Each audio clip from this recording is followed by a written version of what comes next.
Roger, pay attention.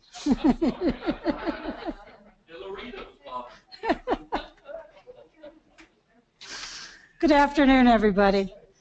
I'd like to introduce Michael Wyman, who's our account executive with USICG, and he's going to give you some general information this afternoon and answer any questions you may have, either those online or those here in the room, as to how we go about getting enrolled and what all this means, and hopefully you'll go away with a lot more information that you already have. Thanks. Thanks, Deb. Okay, Mary, so I know you told me I'm confined to this area. I'm used to dealing with a live audience, so if I look out here, is that going to be okay for the folks that are, should I try to look in there? I feel like I should be looking. You can look around. The camera is straight in front of you now. Okay, all right. I'll do the best I can. As Deb said, my name is Mike Wyman. I'll be working with the organization ongoing now that the retirement plan will be coming over to USI. I've been working with Deb and her team now for probably about 3 months to try to get the transition up and running, and we're now to the point where we're ready to roll things out and communicate it to folks. My colleague Stephanie, who was going to give this presentation, did not get a flight out. She will be here this evening, so she'll join me tomorrow for the one-on-one sessions. And she'll also be conducting some of the one-on-one sessions that folks can sign up for by phone. So it'll be myself or Stephanie, but she's our education specialist. I'm going to do the best I can, certainly. As far as the agenda is concerned, we want to talk a little bit about kind of the business case of why this change is happening and why it makes sense and what some of the benefits are to the organization as well as you as employees. And then we certainly want to talk about the transition and what's coming, what's already happened. But most importantly, we want to address questions. So I think the more interactive we can make this, the more beneficial it'll be for everybody. Because if you've got a question, chances are someone else has got the same question. So let's make sure we get questions addressed. I do have some slides to help facilitate the discussion, but I'd much rather have this be interactive and have questions throughout. So put your hand up, do whatever you have to do from a technology standpoint, and we'll make sure those get addressed. Let me start briefly by kind of laying the groundwork for what's happening in the 403B marketplace. I don't know if most people are aware, but are you familiar with what a 403B plan is? I mean, 403B is the equivalent of 401k in the for-profit space. And those are just sections of the Internal Revenue Code that govern these retirement plans. So I got into this business right out of school back in 1980, and ERISA had just come out, and 401k had just been discovered, and there was a whole industry created around 401k plans. And it's become an industry unto its own. In 2009, the government started getting much more interested in what was happening in the not-for-profit area and saying, hey, wait a minute, we've got this whole massive business out there of not-for-profit retirement plans, 403B, that aren't being governed, aren't being scrutinized like 401k plans. We don't know if they're discriminatory, non-discriminatory. There's no audit function behind it. And so what happened beginning in 2009 is basically what the government did was say, listen, we're going to make 403B nonprofit retirement plans the same as 401k for-profit retirement plans. That presented a huge challenge for organizations, nonprofit organizations in schools, and as well for TIAA-CREF, who traditionally was the provider in the education section. I mean, TIA really owned that part of the business for years. But what happened, the challenge came in the way that TIA was traditionally set up, was because there was no governance in 403B plans, TIA had individual contracts with you, the employees. So they set their whole system up based on individual contracts versus like the 401k side of the industry, all those are set up as group plans, okay? And then there's a record keeper like a USI consulting group that provides the underlying record keeping to the participants. And the reason that works from a compliance standpoint is when things are done at the omnibus level like that, it's much easier to roll things up and file a Form 5500, which is the reporting requirement. It's much easier for auditors to get their arms around where the assets are they in the right accounts, that sort of thing. And so TIA was not traditionally structured that way, and I think what happened with TIA, and I'm not here to knock TIA, at all, because I know a lot of folks, that's all you guys know is TIA, is I think they really put their focus on the larger part of their marketplace, the big plans like the MITs of the world, Duke Universities, some of those bigger plans, and I think what we're finding at USI is there's a whole market segment out there, what we would call mid-market plans, that just weren't getting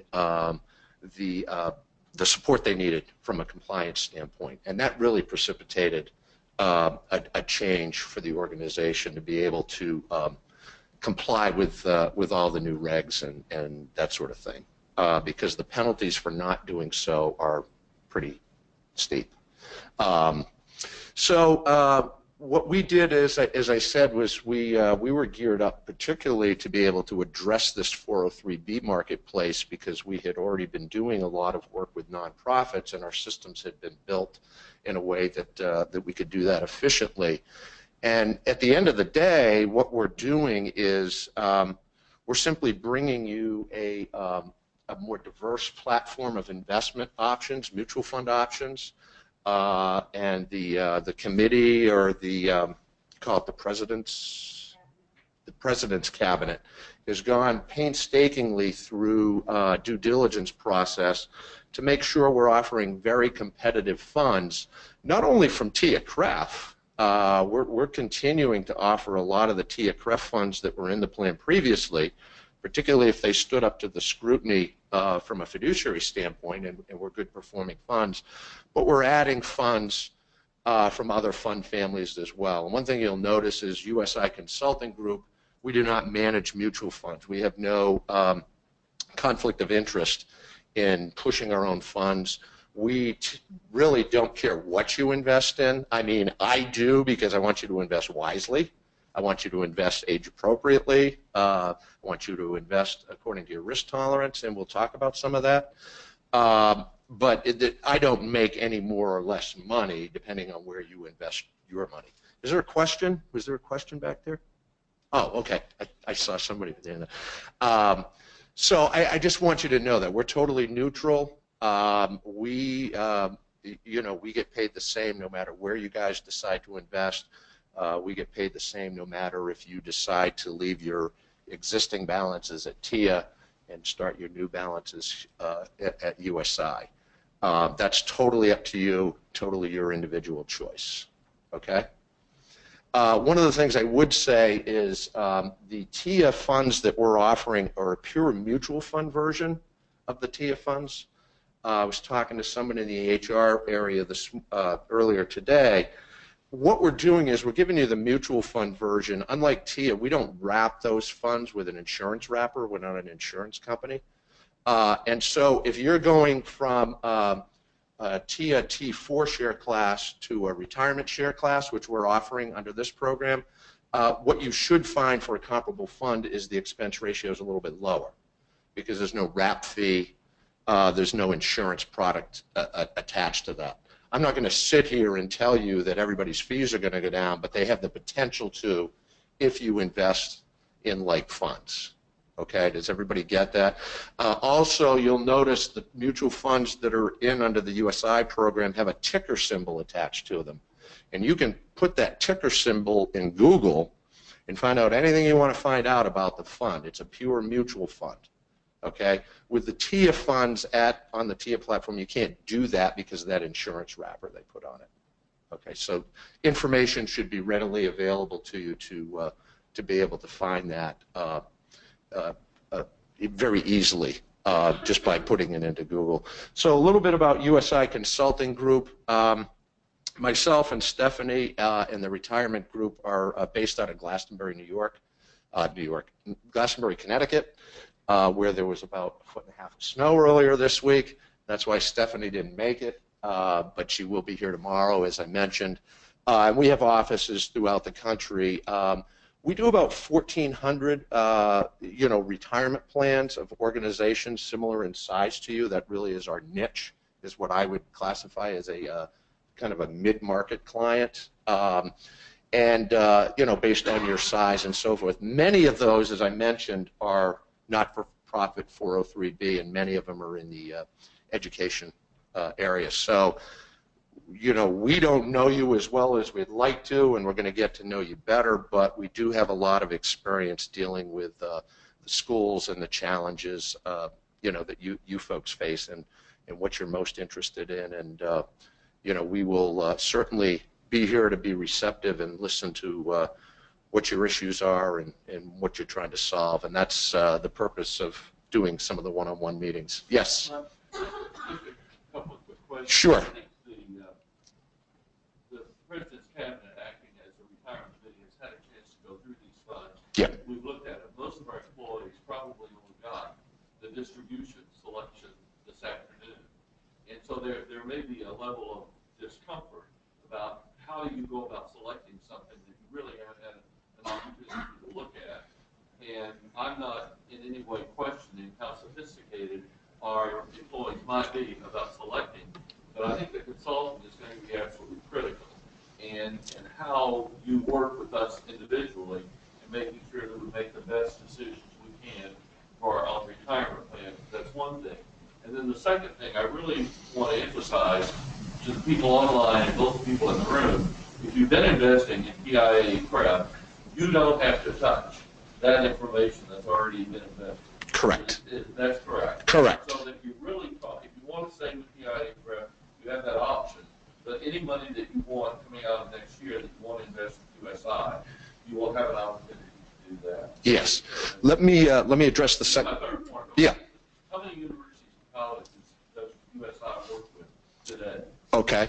Let me start from the back. Probably in the neighborhood of now around 75 universities, colleges, and some of those would include like private prep schools. We do a lot in that area as well. Okay.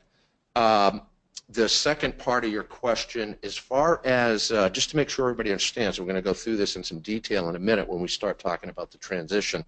The only thing that's happening is all new money going into the plan beginning in April, so if you're putting money into the plan, you want to continue putting money into the plan, is going to come to USI to be invested at USI. So anything ongoing, any new contributions beginning in April will come to USI and be invested on our platform. All the monies that you've accumulated at TIA, or at TIA-CREF, can stay there if you want to leave them there. It's entirely up to you as an individual. Okay? That's why I said TIA has individual contracts. It's not up to the university or up to USI whether or not you guys transfer those monies. I'll talk to you about what some of the advantages are if you decide you might want to do that, but we're not here to push that in any way. If you want to leave that at TIA, all those existing monies can stay there. And in fact, we have a lot of folks that might initially not do a transfer, but once they get comfortable with us and they know that they've got 10, 15 years to retire, they want to consolidate, then, down the road, they'll go ahead and make that transfer. So that's always available to you, always your decision. Okay, I'm not here to affect that. All I'm here to do is, if you are interested in consolidating, I can certainly help you with the paperwork and what you need to do that. Okay? Would USI charge any fees? No, good question. Yeah, there's no fees attached to this whatsoever. And again, I'm not incented one way or the other to move your money or not move your money. I'm not an investment advisor that gets paid by the number of assets we gather. That's your personal decision, which I think is great. And I think the President's Committee recognized that hey, this isn't a hard sell. It's there if people want to take advantage of it. Okay, and then the first part of the question, I believe, was, the like funds. So we sent out a notice a week or two ago. Most of you should have got it in the mail. I know it was a lot of information, and most of you aren't used to reading those kind of disclosures and so forth.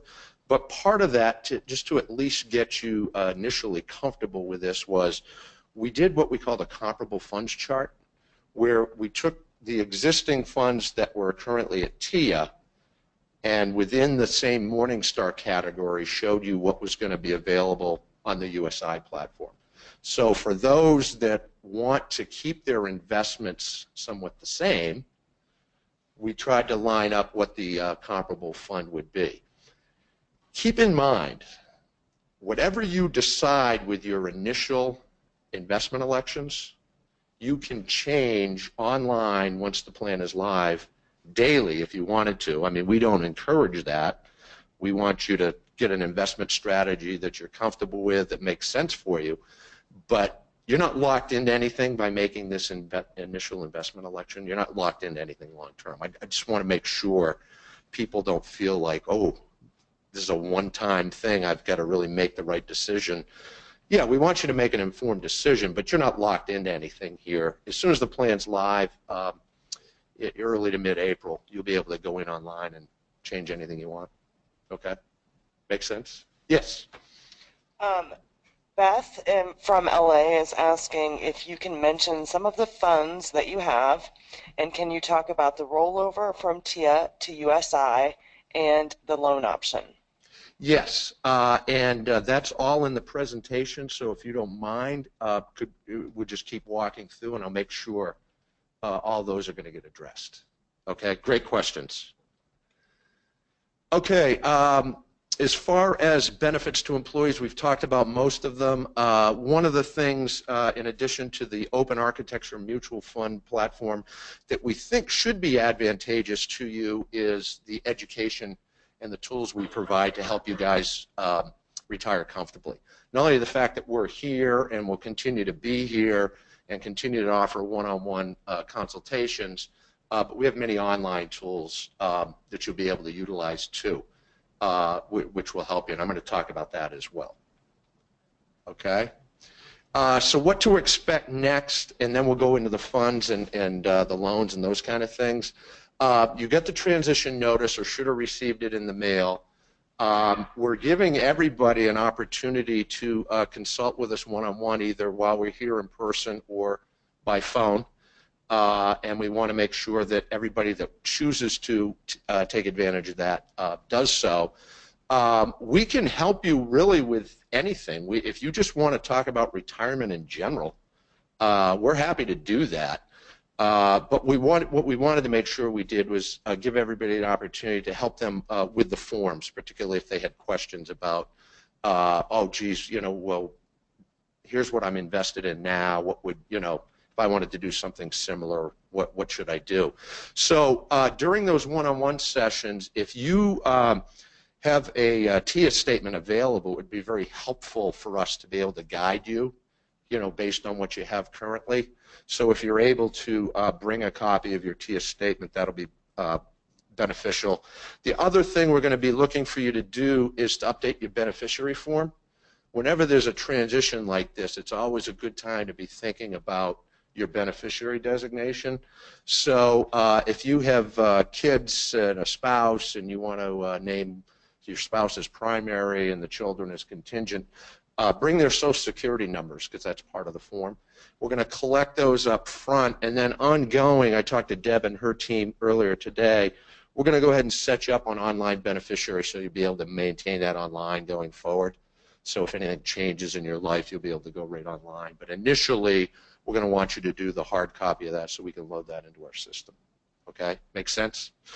Once the plan's live, in April, you guys will receive a welcome kit in the mail, which will give you information on how to log onto the website, how to set up your password and so forth. Initially, your login will just be your Social Security number, but because we don't want to use that ongoing, it'll prompt you automatically to set up a password and a PIN.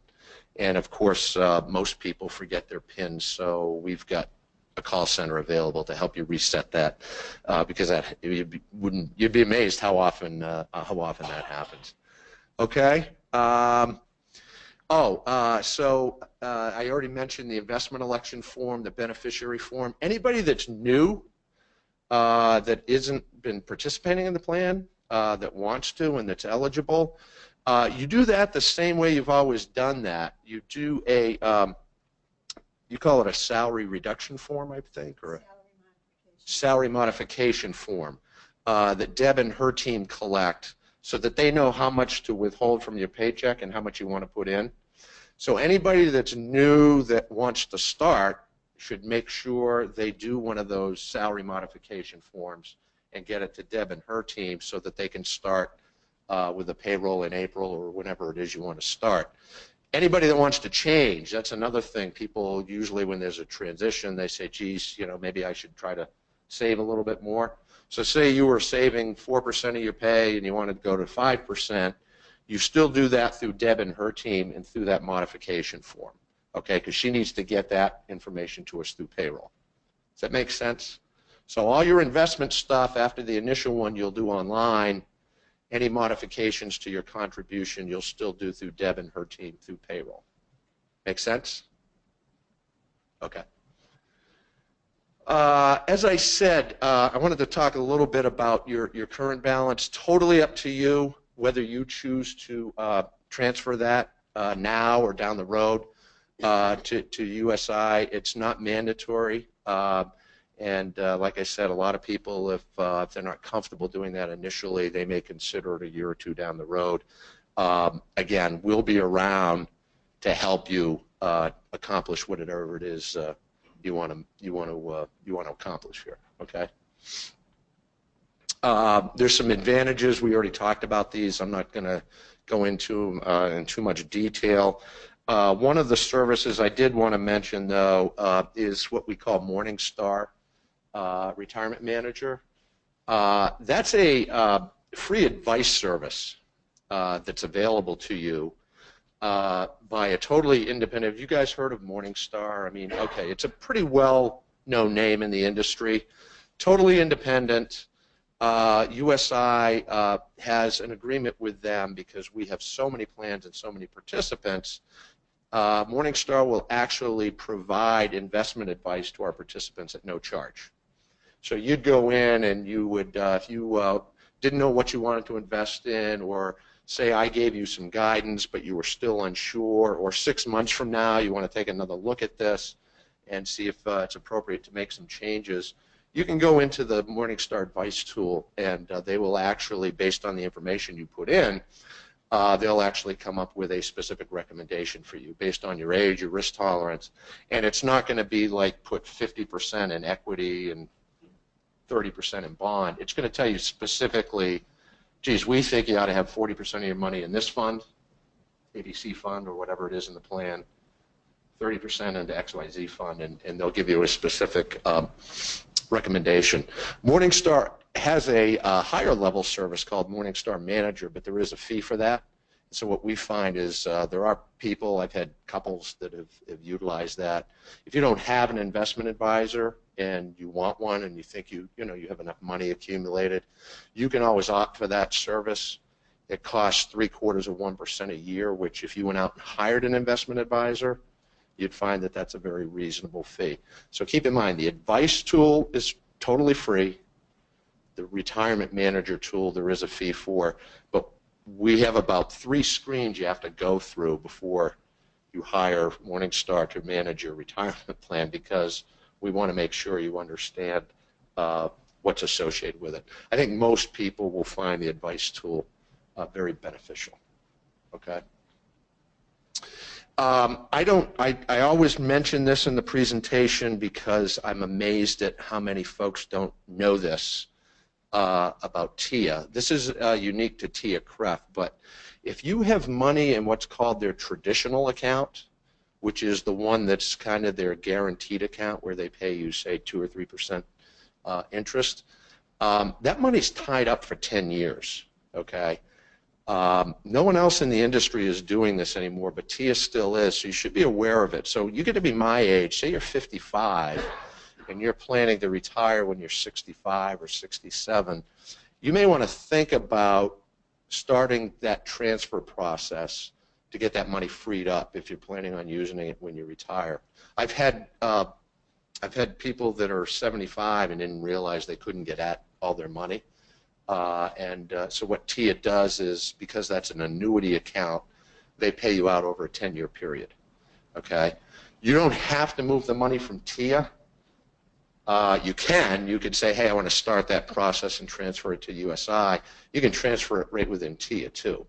But what I would encourage you is, if you're getting close to retirement and you're planning on having access to your entire balance, give TIA a call and tell them you want to start that process of freeing up that money in the traditional account.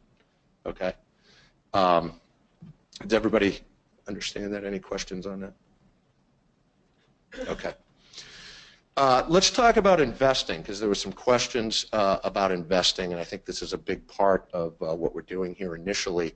So with a lot of due diligence and a lot of input from the President's Committee and a lot of analysis, we've come up with a very diverse menu of mutual funds for you to invest in.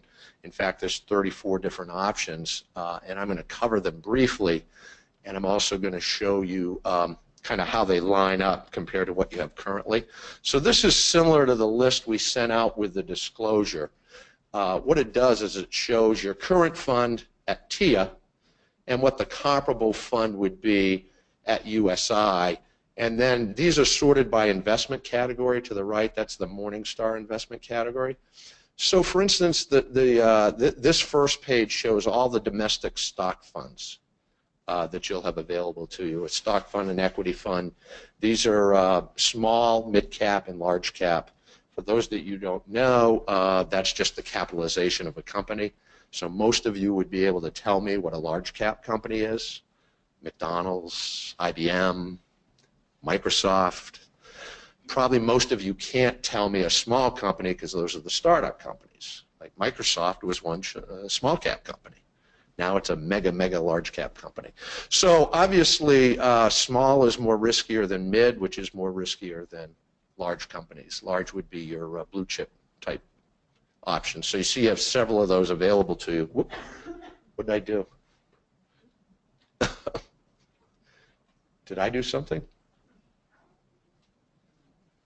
Just keep going? Oh, okay. All right. I can start clicking through if you want.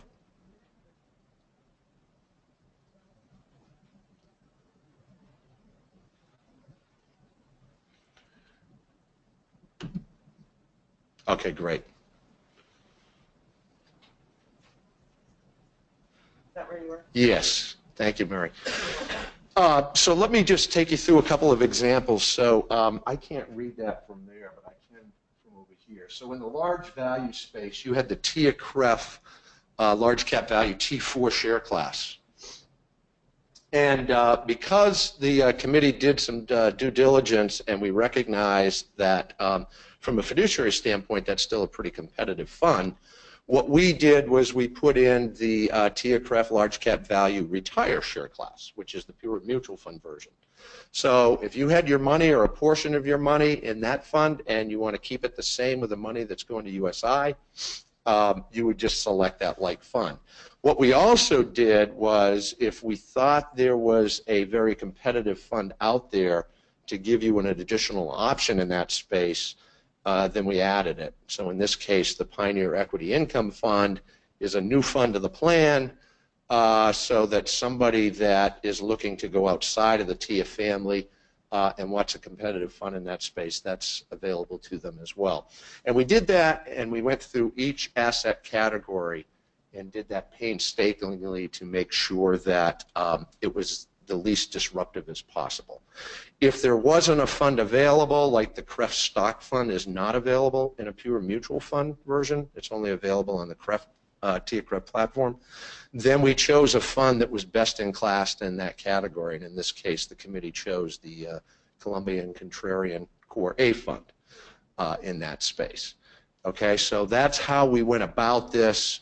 The easiest thing to do if you want to keep things consistent is look how you're invested today. If at TIA, if you're happy with it, then just fill out the form with the similar percentages. You'll see right on your TIA statement, here are your current investment elections. It'll say, you know, 20% this fund, 10% this fund, whatever. It may be 100% into a target date fund. And if that's the case, we have target date funds. So here on this page is your non-international equities. So those would be stock funds in companies outside of the U.S.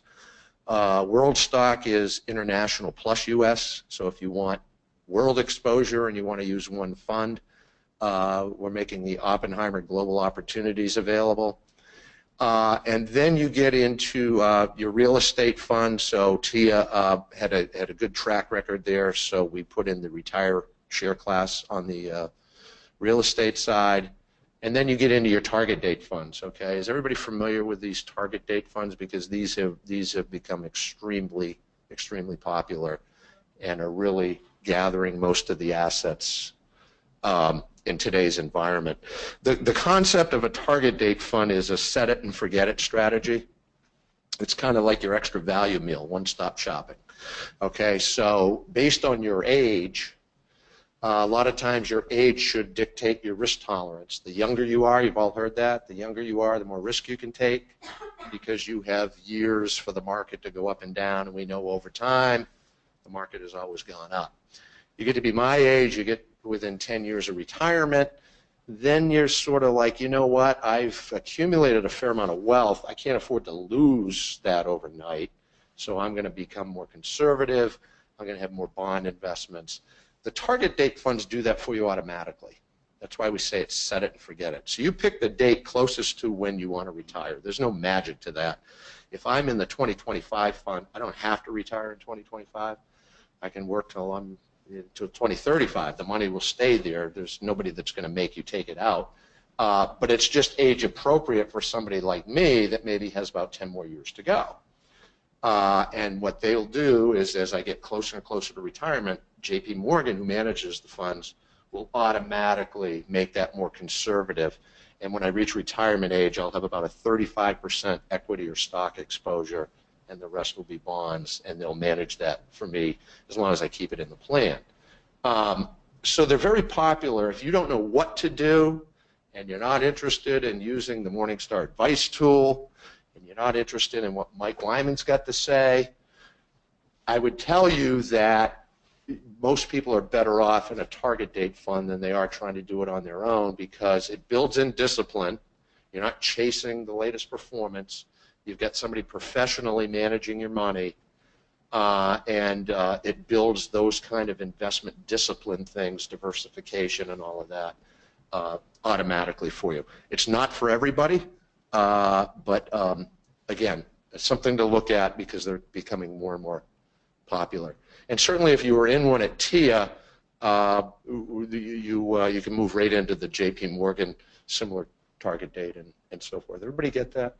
That's important. Okay. And then your bond funds. You didn't have anything in the multi-sector bond space. We thought that was important. The committee thought it was important because we're in a rising interest rate environment, or soon are going to be in a rising interest rate environment. If you watch the news, you'll see the Fed's going to, well, when interest rates go up, bond prices go down, and so multi-sector category is the manager is more nimble and can move in and out of different sectors of the bond market, where an intermediate term bond, you're sort of locked into that maturity, and same thing with inflation protected. So multi-sector is a little bit more nimble in a rising interest rate environment. So we thought it was important to cover that asset category, and that's new to the plan. And then last but not least is the stable value. This would be the one that has very little risk but pays very little return, right? So if somebody's 25, the last thing I would tell you is to put all your money in stable value, because you're never going to make enough money to be able to retire. But somebody that's my age that maybe wants to preserve some of the principal they've accumulated, maybe a portion of my money would go into something like that. Okay. Any questions? I know we haven't got the loans yet, but any questions on the investment funds, or did I answer, hopefully, the questions that folks had? Like I said, we're happy to go through this in more detail with you during the one-on-one sessions, because it's hard. It's a lot of information all at once. We get it. I mean, we're looking at this stuff every day, and it can be confusing to us too, so we certainly understand that. Okay. I did want to go through some of the provisions. The plan is very generous. You're eligible immediately. You can enter, basically on the next payroll date following your hire date. And here's the information on that salary modification form I was saying. You've got to do that through Deb and her team. And then your investment election form is a one-time thing for your initial enrollment at USI. After that initial enrollment, all your investment elections will be done online. Okay? So, Mike, that's that paper form that we're doing? It is. And good question. The investment election form, Stephanie didn't make her flight. She has a whole stack of them.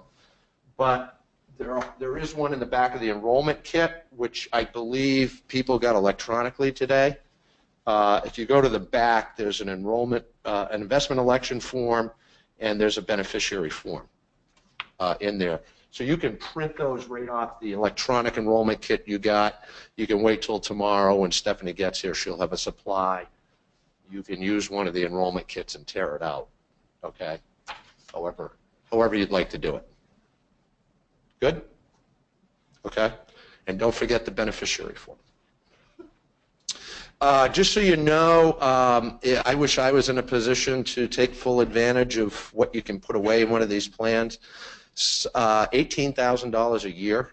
I mean, the IRS recognizes that there are no more pension plans. Social Security is not going to cut it.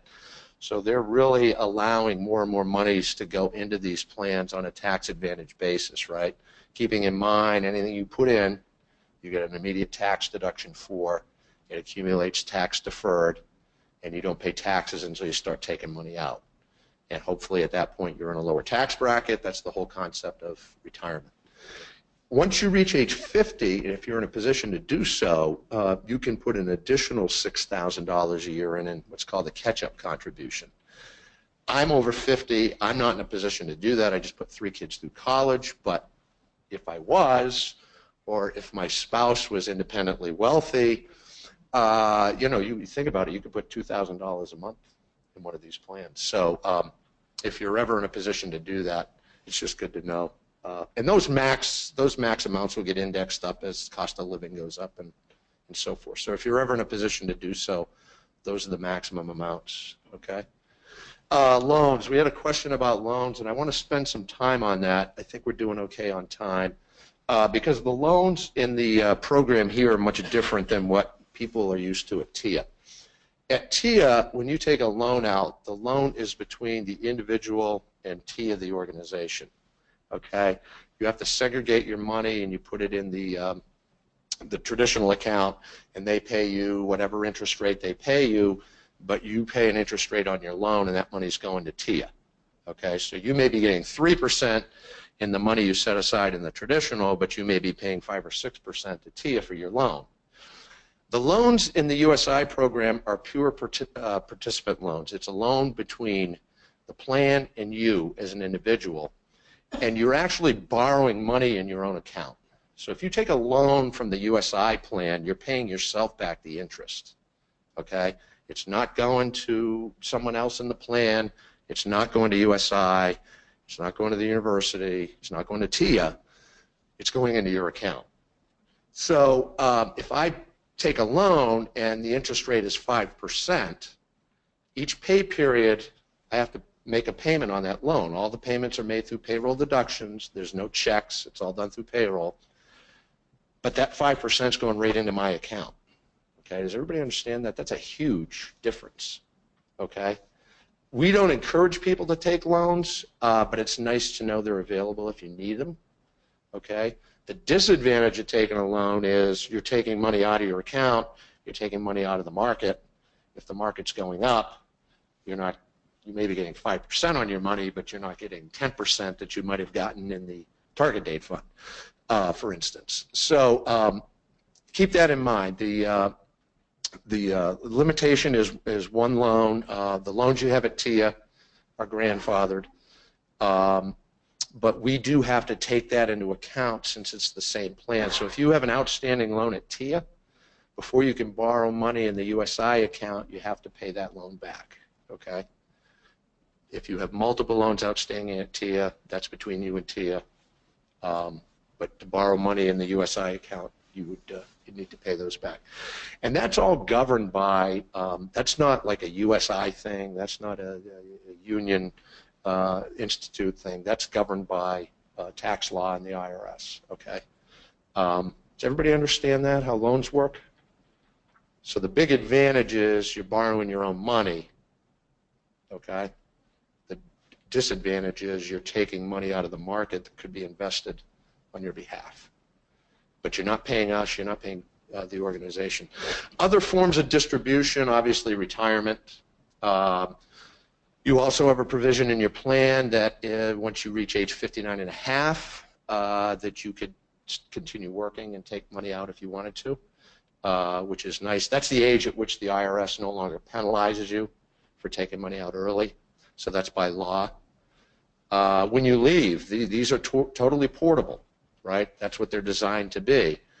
You can take this money and roll it into a plan at your new employer. If you have monies from other organizations that aren't at TIA under the union plan, you can roll those into this plan if you want to consolidate.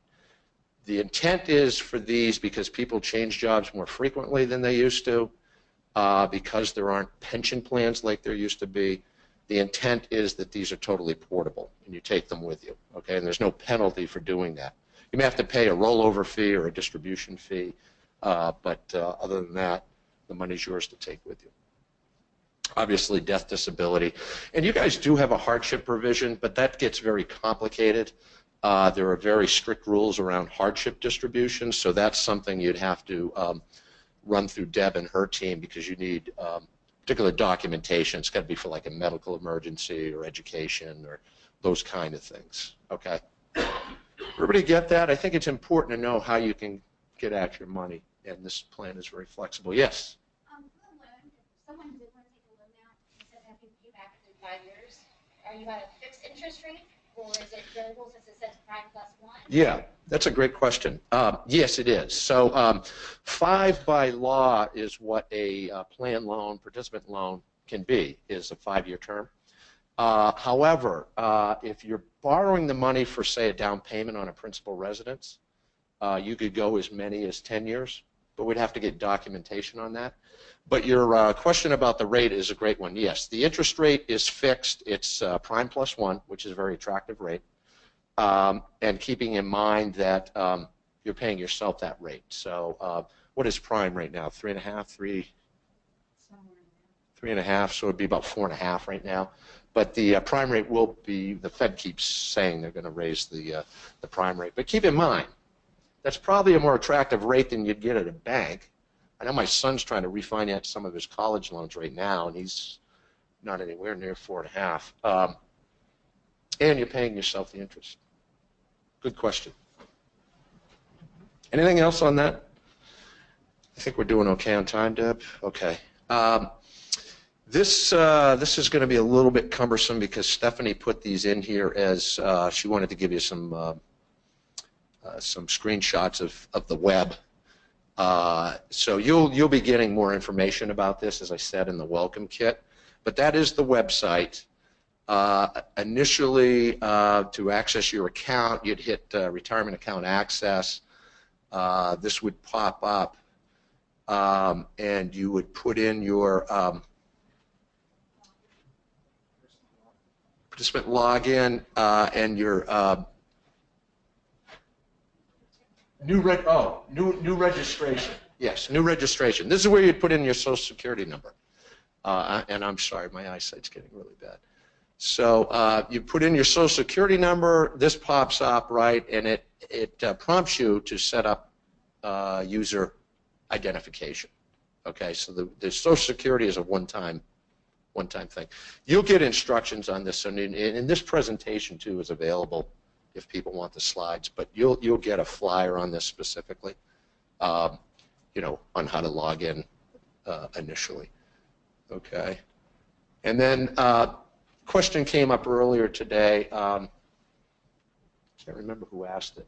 Maybe it was you, Mary. Yeah, that TIA now has this thing called something 360, where you can kind of project out what your balance is going to look like in retirement. All various accounts if you have enough money. Yeah, this is the same thing, and what this does is it kind of tells you whether you're on track. But your retirement overview, you can go in and you can go to My Account, Manage My Accounts, Planning and Education. Oh, okay, Retirement Calculator. So same idea. It's I like this tool. I'm not usually good at online tools because I lose patience and I get halfway through it and then I don't want to do it anymore. This is pretty simple. It's pretty straightforward. So you can put in all kinds of different variables about how much you're saving, how much is your spouse saving or significant other. I have an old pension plan at Fleet Bank from years ago that's going to give me $400 a month when I turn age 70. Doesn't seem like much, but I put it in here and it makes a world of difference because it all adds up. So this is the same tool available to you, and what it'll do is it'll give you a result based on your goal and whether you're on track, or you can decide, hey, if I was able to put in 1% more of my pay, what would that look like? If I invested a little more aggressively, what might that look like? Because the big unknown now with baby boomers reaching retirement and pension plans being a thing of the past is people saved enough, right? Are they going to outlive their savings? That's the million-dollar question. So that's really what everybody in the industry is trying to solve now is, great, I got $250,000 saved. What does that mean? This gives you an idea of what that might mean in retirement, how long it'll last. It'll factor in Social Security. It's a great tool.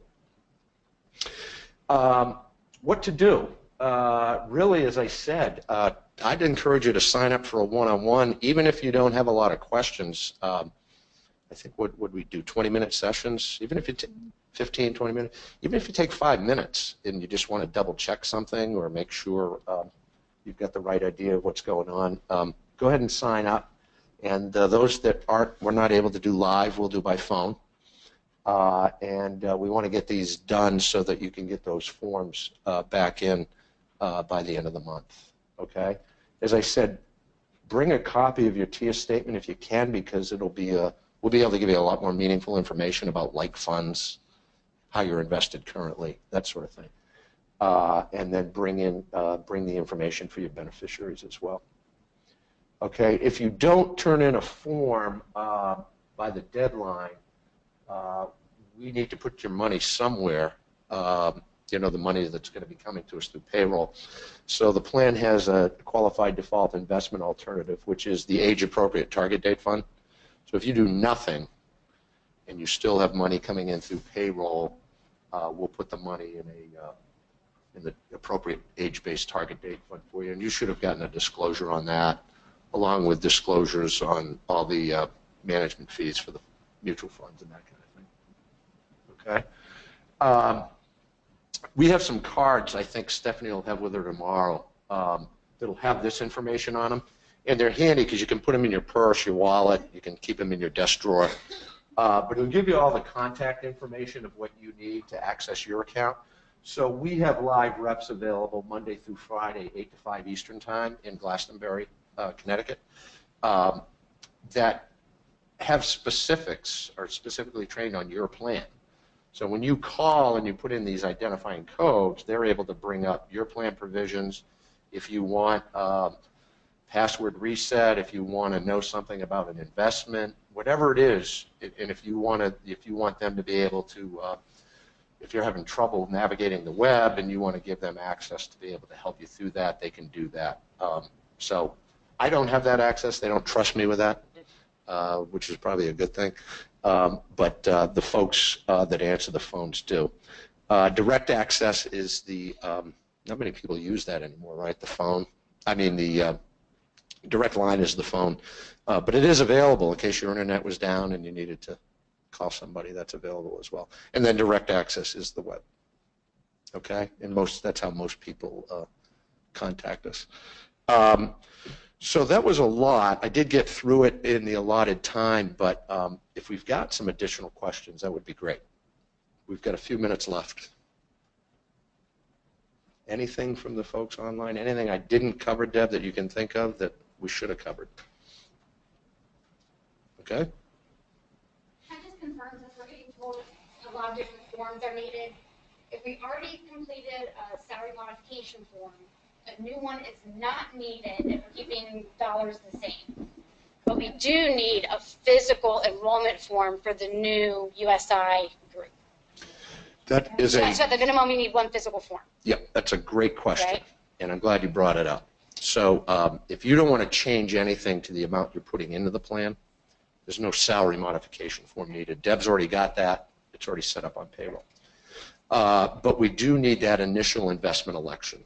So we've called it an investment election form rather than an enrollment form, and it is in the book. That we do need so that between now and the time the first payroll comes in April, Tom Pulaski, who's your plan consultant on my team back in Glastonbury, can set up your account so that it's ready to go and receive the money. And he'll obviously want to put those elections in of where you want that money to go. So that's the one form we need. And I would encourage people to fill out a new beneficiary form so that we can put that information into our system for you. Because if you don't, once we go to online beneficiary, you're going to have to enter it yourself. So you might as well do it now. Make sure your beneficiary is up to date, and we'll go ahead and put that data in. So great question. If there's no change in how much you're putting into the plan, it would be those two forms. Okay. Clear? Yes. If we want to transfer, Yes. I haven't really been in it for that long. Yep. So I don't have a bunch of money. It probably makes a lot of sense for you because all your new Right, money's but got I right. just would have to put a transfer in with Tia, and then Yep. they'll take care of it. Yep. So what'll happen is, if we meet one-on-one, I can give you more detail. But because we've done a lot of these for schools, they have what they call a transfer form, and it's different than a rollover form. So it's a distinction because since the money's already in the UI and U plan, but it's at a different vendor, it's called a transfer. You're simply transferring it to us as the new vendor. If you had money outside the UI and U plan, like I used to work for Fidelity, say I wanted to roll my, that's a rollover. TIA has forms for both, so when you call them, if you're trying to transfer your existing balance in the UI and U plan, ask specifically for a transfer form, okay? Anything outside of that would be a rollover. Does that make sense? Okay. Good question. We have a couple of questions, and one I think we're just kind of confirming. So the investment election form is paper only initially. Is that correct? Correct. So that one is not electronic. The transfer from TIA, we need to contact TIA, and that may be electronic or paper. They will send a paper form. They will send a paper form. Yeah, which, if you want help filling that out and you're not doing that in the next couple of days, you can always call us subsequently because their transfer form is about 4 pages and they have multiple account numbers depending on whether it's TIA or CREF. And we'll help you get the right numbers in the right place. So. And then secondly, they're asking if they can email their TIA statement for their one-on-one. Sure. And do that if you send it in the title. So Deb, we'll give them Stephanie and I and my contact information, right? If you type secure into the subject line, so I always do it in caps, but you don't have to. So secure and a colon, that'll be transmitted to a secure portal so that people won't see your social security number and that sort of thing. So type secure into the subject line and that'll come to us that way, okay? Yeah, that would be helpful if we If we had that in front of us, that'd be great. We good? Don't move. I know, I kept moving this way, I'm sorry. We'll make sure that we put out a handout to everybody with what forms are needed, to do what, and to who they go to. So, because I know that was getting a little confusing, so we'll make sure we get that out in black and white for you. So, other questions? Great. Well, I'd like to thank Mike for a great presentation. Thank you, appreciate it. Thank you, everyone. Thanks for coming today.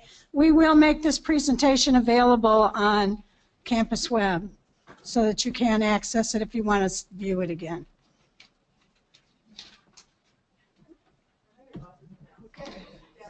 Thank you, everyone. Have a great day. Yeah.